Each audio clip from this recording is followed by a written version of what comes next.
Hi everybody, welcome to my channel Rosie Cooks. I'm making Cuban black beans and rice.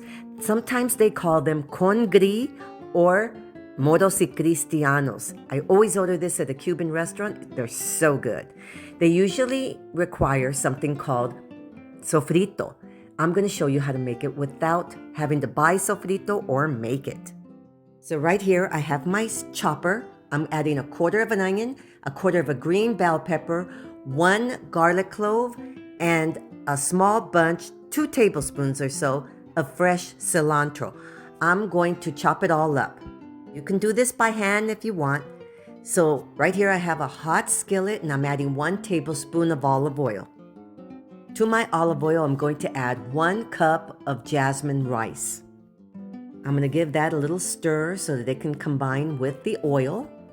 And now I'm going to add 1 15-ounce can of black beans. Do not drain it. It needs the extra juice.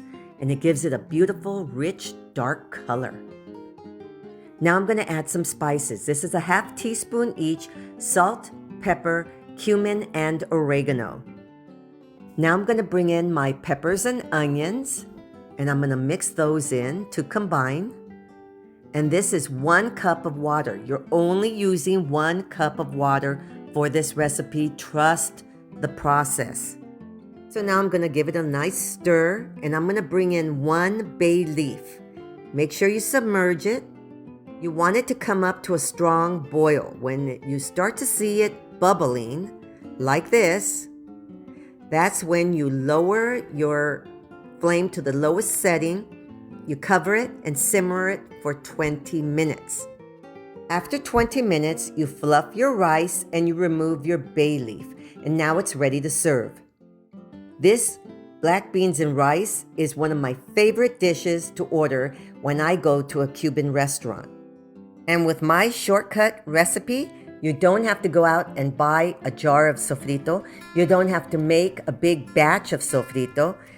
It comes out tasting exactly how they would make it at any Cuban restaurant. And what I love about this side dish is it's all in one. Beans and rice all in one pot. So these are Cuban black beans and rice, Congri, or Moros y Cristianos. Thank you so much for watching. Please subscribe and I will see you next time.